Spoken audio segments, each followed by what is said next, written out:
আমার প্রিয় শিক্ষার্থী বন্ধু, আজকের এই ভিডিওতে ক্লাস 10-এর গোলক এই অধ্যায়টির অর্থাৎ কোষে দেখি 12 এই অধ্যায়টির প্রত্যেকটি প্রশ্নের উত্তর একদম সহজ পদ্ধতিতে ব্যাখ্যা সহ তোমাদের সামনে তুলে ধরা হবে।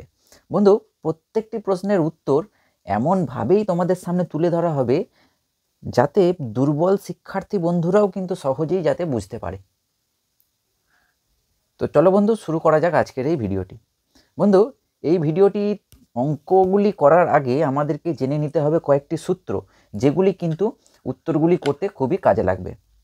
তো প্রথমে আমরা জেনে নিচ্ছি সূত্রগুলি, যেগুলি কিন্তু অঙ্ক করতে অবশ্যই করে আমাদের কাজে লাগবে। তাহলে সূত্র বন্ধু, প্রথম সূত্রটি হলো গোলকের বক্রতল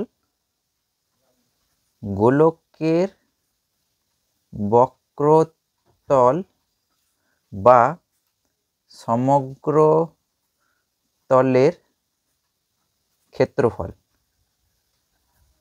ক্ষেত্রফল সেটার সূত্র হচ্ছে 4πr² বর্গ একক। তো বন্ধু, এখানে প্রত্যেকটা ক্ষেত্রে আর কি না, আর সমান হচ্ছে গোলকের ব্যাসার্ধ, গোলকের ব্যাসার্ধ। বেশ, আচ্ছা এখন বন্ধু, এই গোলকের বক্রতল বা সমগ্র তল বলতে কি বুঝবো? ধরো একটা ফুটবল, আমি যদি ফুটবলের উদাহরণটা নিই, একটা ফুটবলকে মানে ফুটবলটা তৈরি করতে যে পরিমাণ চামড়া লেগেছে, অর্থাৎ এই চারিপাশে যে পরিমাণ চামড়ার প্রয়োজন হয়েছে, সেটি হলো গোলকটির বক্রতল বা সমগ্র তলের ক্ষেত্রফল। বা ধরো বন্ধু, আরেকটু অন্যরকমভাবে যদি আমি উদাহরণ দিই, একটা ফুটবলের চারপাশটা যদি আমি রং করতে চাই, তো যে পরিমাণ জায়গা জুড়ে আমি রং করতে পারবো, সেটা হলো গোলকটির বক্রতল বা সমগ্র তলের ক্ষেত্রফল। বেশ বন্ধু, এবার আমরা জানবো গোলকের আয়তনের সূত্র। তাহলে লিখব গোলকের আয়তন। গোলকের আয়তনের সূত্রটি হলো বন্ধু 4/3 πr³। এটা হচ্ছে ঘন একক বা এককের কিউব, যে কোনো একটা লিখতে পারি। ক্ষেত্রফলের ক্ষেত্রে বর্গ একক হয়, আয়তনের ক্ষেত্রে হয় ঘন একক। বেশ, এটা গেল 2 নাম্বার সূত্র। বন্ধু, 3 নম্বরে আমাদেরকে যেটা জানতে হবে যে অর্ধগোলক, মানে একটা ফুটবলকে পুরো যদি মধ্যামধ্যি আমি কেটে দিই, সমান দুটো ভাগে ভাগ করে নিই, সেটা হলো অর্ধগোলক। তাহলে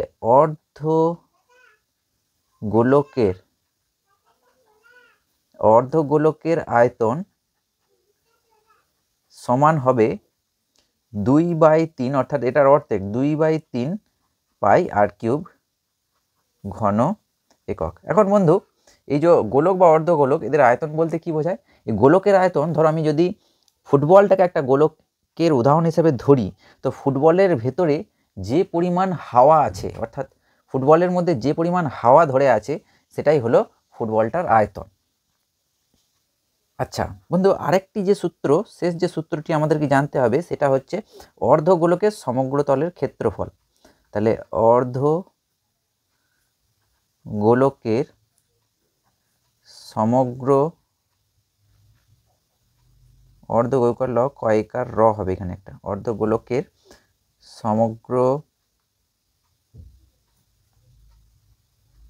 সমগ্র তলের ক্ষেত্রফল, সমগ্র তলের ক্ষেত্রফল সমান হবে। বন্ধু দেখো, আমি যদি ছবিটা এখানে আঁকি, ধরো এটা একটা হচ্ছে অর্ধগোলক। অর্ধগোলকের দুটি বিষয় হতে পারে, একটা হচ্ছে ফাঁপা হতে পারে, আর একটা হচ্ছে নিরেট হতে পারে। এইটা হচ্ছে আর, অর্থাৎ গোলকটার ব্যাসার্ধ।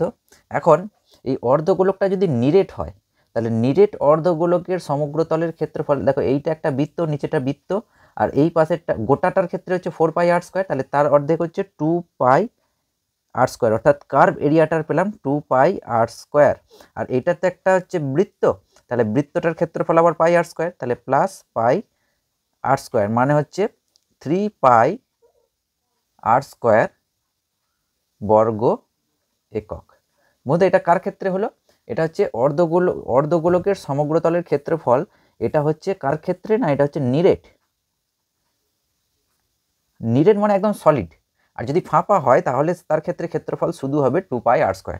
মানে ফাঁপা বলতে বাটি টাইপের বোঝাবে, মানে যেখানটা ফাঁপা হলে সেক্ষেত্রে ক্ষেত্রফল হবে মানে অর্ধগোলকের সমগ্র তলের ক্ষেত্রফল হবে 2πr², আর নিরেট হলে সেক্ষেত্রে হবে 3πr²।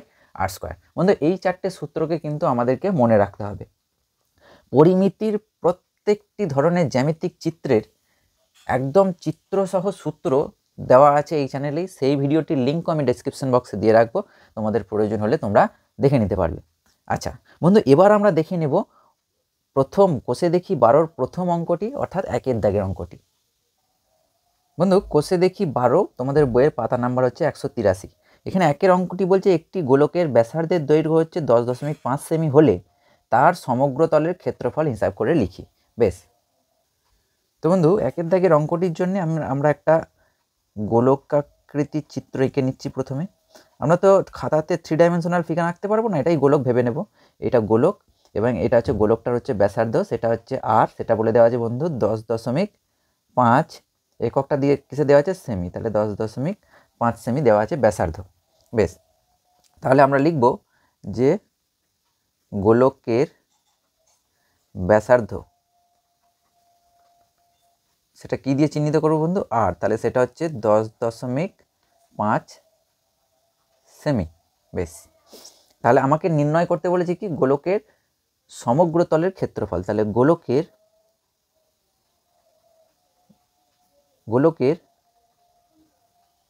সমগ্র তলের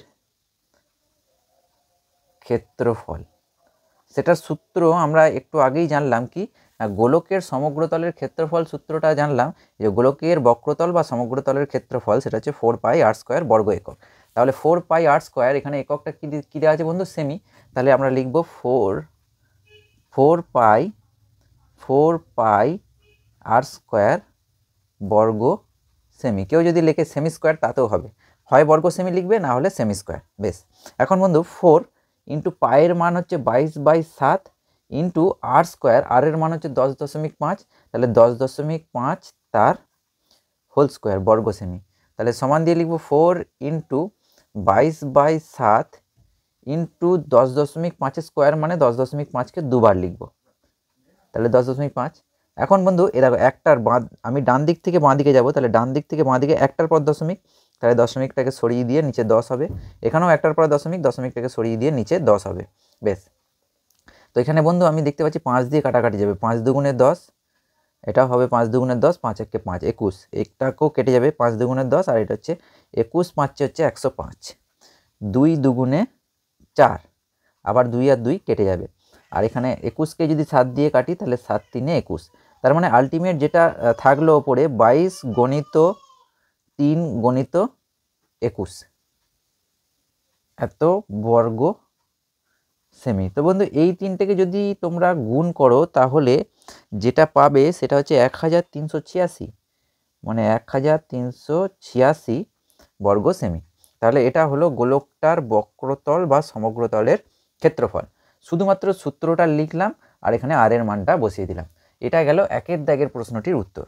বেশ বন্ধু, এবার আমরা দেখে নেব 2 দাগের প্রশ্নটি। বন্ধু 2 দাগের প্রশ্নটি বলছে একটি চামড়ার বল তৈরি করতে প্রতি বর্গ সেমি 17.50 টাকা হিসাবে 431.20 টাকা, অর্থাৎ 431 টাকা 20 পয়সা লেগেছে। বলটির ব্যাসার্ধের দৈর্ঘ্য হিসাব করে লিখি। বন্ধু এখানে মোট কত টাকা খরচ হয়েছে সেটা দেওয়া আছে, আর প্রতি বর্গ সেমিতে কত খরচ হবে সেটা দেওয়া আছে। তাহলে বন্ধু আমরা এখান থেকে বার করে নিতে পারবো যে কত বর্গ সেমি চামড়া আছে। বেশ, তো বন্ধু আমরা প্রথমে লিখব যে 17.50 টাকা খরচ হয় 1 বর্গ সেমিতে। এই যে দেওয়া আছে 1 বর্গ 17.50 টাকা হিসাবে প্রতি বর্গ সেমিতে, তাহলে 17.50 টাকা খরচ হয় 1 বর্গ সেমিতে। 1 টাকা খরচ হয় 1/17.50 বর্গ সেমিতে, আর 431.20 টাকা খরচ হয়, এটা উপরে গুণ হয়ে যাবে, তাহলে 431.20 বাই 17.50। বন্ধু এবার যদি এটাকে আমরা কাটাকাটি করি দেখতে পাচ্ছি যে এখানেও দুটোর পর দশমিক, নিচেতেও দুটোর পর দশমিক, তাহলে অ্যাকচুয়ালি হয় কি এরকম ব্যাপারটা হয়। তাহলে ইনটু প্রথমে ওপরের দুটো দশমিক জন্য দশমিকটা তুললাম,